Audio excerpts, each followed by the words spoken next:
Olá, mulheres corajosas, como vocês estão? Hoje vou estar ministrando aqui sobre Ruth. Durante muito tempo eu agi como órfã, que nós vamos aprender aqui um pouquinho, e não como Ruth. E deixava que a insistência das pessoas definisse o rumo da minha vida, né?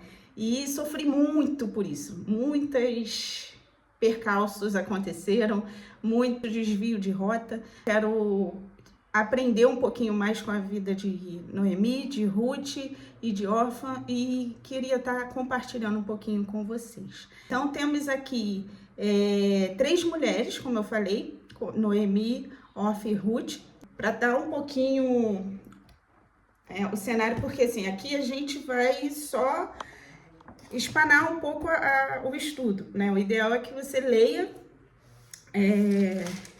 em um momento antes, para que a gente possa estar aqui aprendendo um pouco.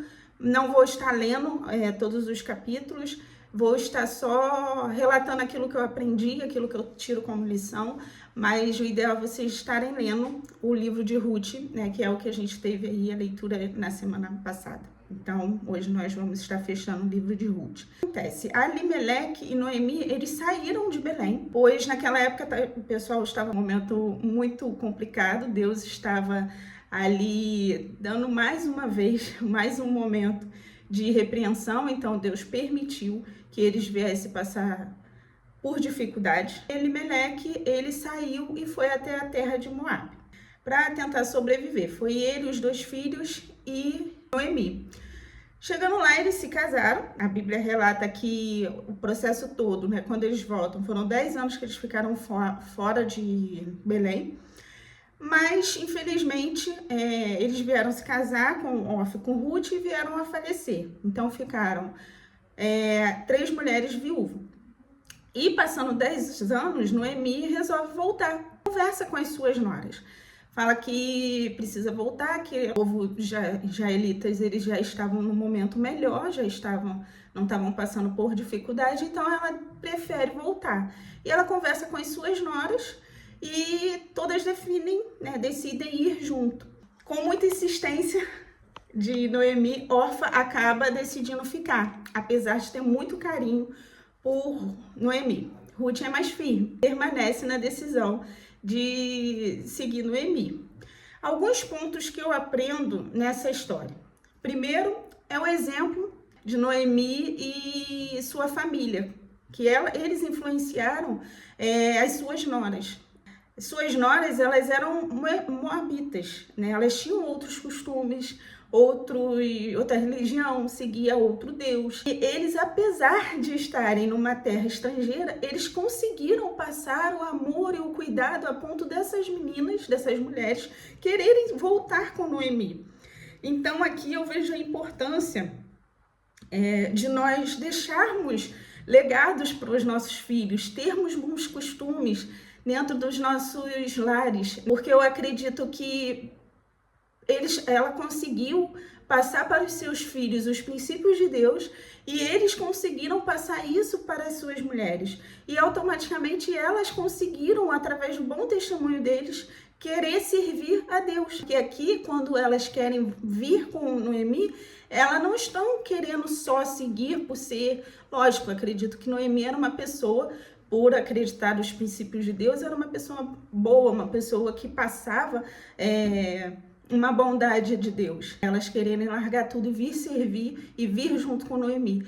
Mas aqui ela estava influenciando, a sua família estava influenciando essas mulheres, a ponto delas quererem largar tudo e seguir com Noemi. E o segundo ponto que eu vejo aqui é que não seja pedra de tropeço na vida das pessoas. Noemi, apesar de ter tido todo o cuidado, todo o amor, todo o carinho, de ter transpassado isso para elas, né? Transbordado isso para elas, Noemi acabou sendo uma incentivadora para que Orfa ficasse. E Orfa, ela deixou de seguir não só a Noemi, ela deixou de seguir a Deus, porque ela voltou para os seus costumes, ela voltou para a sua vida pagã, voltou para suas festas, voltou a estar servindo Deus que que ela servia. Não sejamos pedra de tropeço na vida das pessoas, não permitir que outras pessoas sejam pedra de tropeço na nossa vida. E possamos cada dia mais servir aquilo que Deus tem para nós. O terceiro ponto, não permita que os outros intervenham nas suas decisões. Como eu falei, Ruth foi firme na sua decisão. Permitiu que a insistência de Noemi dominasse a sua decisão de seguir junto com ela. A sua decisão era seguir Noemi. E não só Noemi. Na verdade, ela queria seguir a Deus que ela servia. Mudar as suas práticas. E eu aprendo aqui, mais uma vez, a entender como é importante a gente ser firme nas nossas decisões. Ruth, ao falar com firmeza com Noemi, ela falou com todo cuidado também. Então, quando a gente é firme, a gente não precisa ser intolerante, ou a gente não precisa ser rude. A gente pode falar com amor e com carinho, mas ela foi firme e a gente vê ao longo da história o quanto ela amava a sua sogra, quanto ela tinha... a sua sogra também tinha um cuidado com ela, como provavelmente tinha com Orfa também. E 4, minha decisão de hoje muda o meu amanhã. Noemi, ela tomou a decisão de voltar. Se ela tivesse permanecido lá, ela não teria mudado a história da vida dela e a história de Ruth. Ela preferiu voltar para a terra, né? E essa decisão, ela impactou não só a vida delas duas, impactou as próximas gerações da vida delas duas, né? Que é os filhos, os netos. Então, vamos ver daqui a pouquinho o que aconteceu com a sua geração. E Deus atua conforme as nossas decisões e recompensa de acordo com os nossos esforços. Noemi voltou para a tua terra. Quando Noemi saiu com seus filhos e esposo, ela estava farta, né? Ela estava com a sua riqueza, ela estava com tudo. Quando ela volta se sente vazia. Tanto que ela não quer mais ser chamada de Noemi. A Bíblia relata que ela quer ser chamada de... que traduzindo, né, o significado é amarga, né? Quando deixa eu até buscar aqui que eu esqueci o nome. Quando ela volta, ela quer ser chamada de Mara, que significa amarga. Ela se sente mal quando ela volta, mas ela volta com Ruth. Ruth quer dizer amizade, né? Eu falo muito do significado dos nomes, porque os nomes têm um significado como a Bíblia relata, e a gente entender que os nossos nomes também aponta para aquilo que Deus quer para a nossa vida, aponta para aquilo que Deus designou na nossa história, né? Então, que possamos estar sempre entendendo, não só na nossa história, como a história dos nossos filhos, e ter esse cuidado e pedir ao Senhor sabedoria para a gente estar colocando o nome dos nossos filhos. Então, assim, Ruth, quando chega, provavelmente porque Noemi estava cansada, Ruth, por ser uma senhora, né, idosa, Ruth vai para o campo, pede permissão à sua sogra, e ela vai para o campo de Boaz. Eu costumo dizer que, né, com Deus não tem coincidência, e sim Cristocidência, porque tudo tem propósito naquilo que Deus permite na nossa vida. Você não já viveu algo que você achava que era por uma coincidência e depois você entendeu que tinha um propósito naquilo ali que estava vivendo? Eu vivo isso todos os dias. Deus permite que a gente viva situações para que lá na frente a gente entenda o propósito que Ele tem para nós. Assim como eu entendo que nós estamos aqui não é por coincidência, estamos aqui por o propósito que Deus tem para a gente nessa terra. Quando ela vai para o campo de Boaz, ela até questiona, porque Boaz vai com todo cuidado, através de pessoas que chegam até ele pergunta quem é Ruth, e o bom testemunho de Ruth acaba demonstrando, eles acabam falando para ele quem é Ruth, e ele vendo o cuidado que ela tinha com sua sogra, permitiu que ela pegasse uma colheita melhor. Por quê? A colheita era como? Eles faziam, quem servia Boaz, né? Ele colhia primeiro, depois vinha as outras pessoas, né, que precisavam, fazia a colheita, e os estrangeiros tinham que colher quase na terceira parte, quase que não tinha mais colheita para eles. E ela questiona, por que você está me dando mais condições, Se eu sou estrangeira, deveria ter menos. E aí eu me coloco no lugar dessas pessoas, porque nós sabemos que os nossos direitos são limitados quando a gente está fora da onde a gente nasceu. Nós vivenciamos isso aqui como estrangeiro. E eu fico pensando quantos Boaz Deus colocou em nossas vidas para nos ajudar. E aqui eu não estou falando só como marido, aqui eu estou falando como pessoas ajudadoras, pessoas que facilitam. Deus coloca em nossas vidas sempre pessoas para nos facilitar, para nos ajudar, para que possamos ser cada dia mais abençoados por eles. E pessoas que nem entendem por que estão abençoando a gente. E eles também são abençoados porque estão nos abençoando. Então aqui Boaz tem o cuidado com Ruth. Quando a Ruth volta para conversar com Noemi, ela conta onde ela foi e Noemi fala que ele é um parente próximo de Elimeleque e que ele poderia estar resgatando Ruth e os bens de Elimeleque.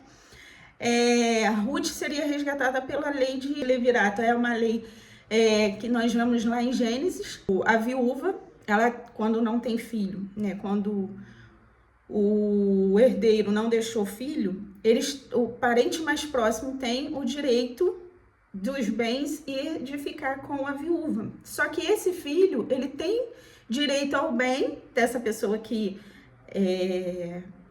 assumiu a mulher, mas o bem dele é dividido com essa pessoa e o herdeiro não é um herdeiro dele, é um herdeiro do falecido. Então, assim, era obrigado as pessoas fazerem isso, o parente mais próximo? Não, mas também não era bem visto. Como nós vemos no caso de Tamar e de Judá. Tamar foi viúva e o irmão mais próximo, que poderia dar um filho, não quis. Deus ele utilizou ali que ele jogava o sêmen na terra e ali Deus o recolheu e mais tarde... vocês podem ver, também tem vídeos aqui falando sobre Tamar, e aí mais tarde Tamar tem um filho com Judá. Mas voltando aqui, Boaz, ele fez isso, né? Ele cuidou, falou com Ruth que precisava ir até um parente mais próximo, que ele não era o parente mais próximo, ele era após esse parente, então esse parente teria que renunciar, e foi o que esse parente fez, ele renunciou, e Boaz assumiu Ruth, dando um filho para Ruth, dando um herdeiro para Noemi. Então, a Bíblia até relata, né, que as pessoas falam que o herdeiro que Ruth deu era melhor do que 7 filhos que ela tivesse. E a alegria de Noemi voltou. Noemi ficou sendo a avó de um herdeiro de Cristo, né, um herdeiro porque Boaz foi avô de Davi, vou pesquisar aqui, de Davi, e que futuramente, né, que depois teve filhos e filhas até chegar Jesus. Então, Deus mudou a história dessas mulheres. E o quinto ponto, o último ponto, Deus não faz acepção de pessoas. Aonde que uma moabita estaria na genealogia de Davi? Aonde que estaria, né, consequentemente, na genealogia de Jesus? Porque os moabes, eles eram descendentes de Ló com a sua filha primogênita, sua filha mais velha. E eles eram depravados, destituídos de valores morais e espirituais. Eles eram idólatras, eles adoravam a Quemon, ele queria sacrifícios humanos. Eles faziam festas de orgia, embriaguez, prostituição. E nos dias de Moisés, as mulheres moabitas, elas atraíam os homens de Israel para esse tipo de culto pagão. Usou tanto de invenção a Deus que a consequência teve lá na frente, eles tiveram a morte de 24 mil do povo de Israel. E aí, para poupar o seu povo, Deus enviou uma ordem explícita para que não se ajuntassem a elas. E Moisés estipulou uma lei de que até a 10ª geração das moabitas eles não poderiam se relacionar. Mas Deus reconheceu o coração de Ruth e Deus colocou Ruth na linhagem, Deus colocou Ruth na geração e levou ela ter um casamento nobre. Colocou ela na genealogia de Jesus. Deus faz isso comigo, Deus faz isso com você. Deus tira a nossa vida do lamaçal e ele muda a nossa história. Como eu disse no início do vídeo, inúmeras vezes deixei que pessoas dominassem as minhas decisões. E isso trouxe muita tristeza. Eu cada vez estava mais longe daquilo que Deus tinha para minha vida. Essas pessoas eram próximas, que eu via com carinho, com respeito, mas que eu não era firme como Ruth foi. Muitas das vezes as pessoas vão vir e vão falar achando que é para o nosso bem, para nos poupar algum sofrimento, para nos poupar de algumas situações baseadas na vivência que elas tiveram. Mas você precisa entender aquilo que Deus colocou no teu coração. Você precisa entender qual é o teu chamado. O que Deus sonhou quando você ainda nem estava no ventre da tua mãe? Ele sonhou com algo para você. E é isso que tem que arder no seu coração. Para que você está aqui? Por que Deus permitiu que você estivesse onde você está neste momento? Deus tem um propósito para a sua vida. Então não deixe que as decisões de outras pessoas venham estar definindo as suas decisões. Que você seja firme como Ruth foi. Hoje eu sou firme, assim como Ruth foi. E não sou mais como a órfã. Isso trouxe muitas tristezas ao meu coração, isso trouxe muitas mudanças de rota, de caminho, aonde eu deveria estar e não estava. Perdi muito tempo. E não só pessoas podem nos tirar daquilo que Deus tem para a nossa vida, mas circunstâncias também podem tirar. Às vezes nós tomamos decisões baseadas nas circunstâncias que estamos vivenciando. Através de pressões do dia a dia, através de situações que estamos vivendo, mas nós precisamos acreditar e confiar no Senhor, precisamos acreditar naquilo que Ele tem para a nossa vida. Da mesma forma que eu não falava não para essas pessoas, da mesma forma que eu tinha medo de falar não para essas pessoas, eu acabava falando não para Deus. Então, que possamos entender que temos consequências no sim que a gente fala, no não que a gente fala e de nenhuma decisão que nós tomamos. Nós acabamos tendo consequência de todos os nossos atos. Então, muitas das vezes, por não querer desagradar o coração de alguma pessoa próxima de mim, eu acabava desagradando a Deus e me desagradando. Então, que você possa ter essa firmeza, que eu possa continuar nessa firmeza, vivenciando aquilo que Deus tem para a nossa vida. Eu já me posicionei, e você já se posicionou? Essa é a mensagem que eu aprendo na história de Ruth, de Noemi e de Orfa, e que eu quis compartilhar um pouquinho com vocês. Comenta aqui embaixo se faz sentido para você, se tem algo que te impactou mais, se você aprendeu com essa mensagem, o que foi que mais te marcou nessa mensagem. E nos siga para que você possa estar recebendo mais vídeos e curte e compartilhe com aquela pessoa que também tem uma dificuldade de dizer não para as pessoas. Que eu possa estar continuando abençoando a sua vida. Fiquem com Deus.